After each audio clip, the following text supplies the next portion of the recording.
Hello नमस्कार। खुश रहो बच्चों।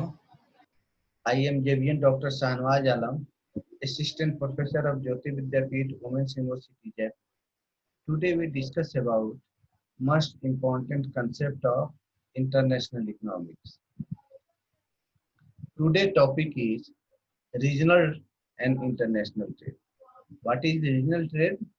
Regional trade, transfer of goods and services from one place to another places within the geographical boundary of the country are called regional trade.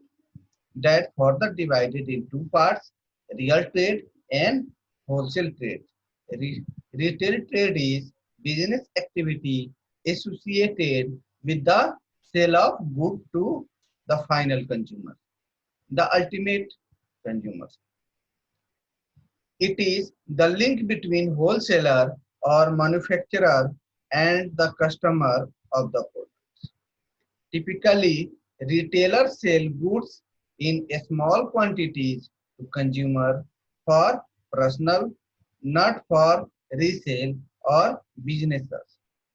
Other hand, wholesale trade is a form of trade in which goods are purchased and stored in large quantity and sold in batches of a designed quantity to reseller, professional users or groups, but not to final consumer.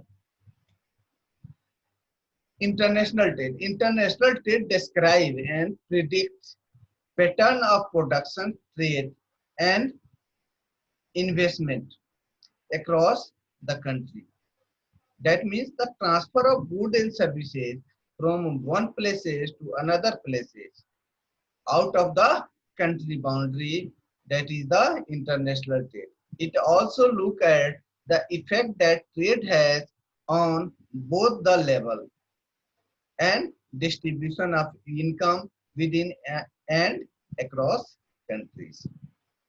It analyzes different trade policies, the effect of regionalism, regional trading blocks, and potential effect of multilateral trade negotiation conducted by World Trade Organization.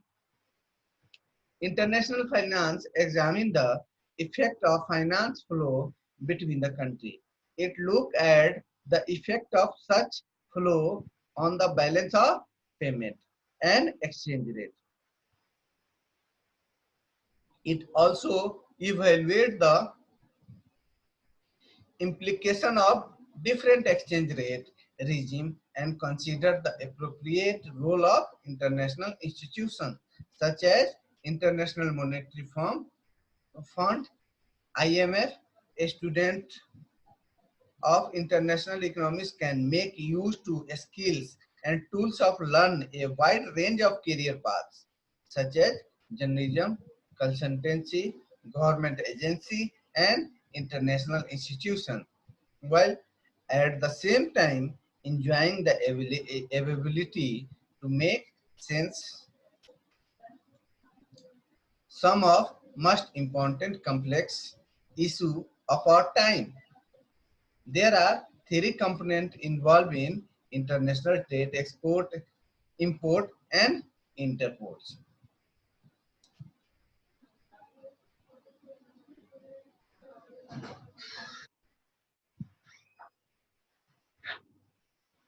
Thank you.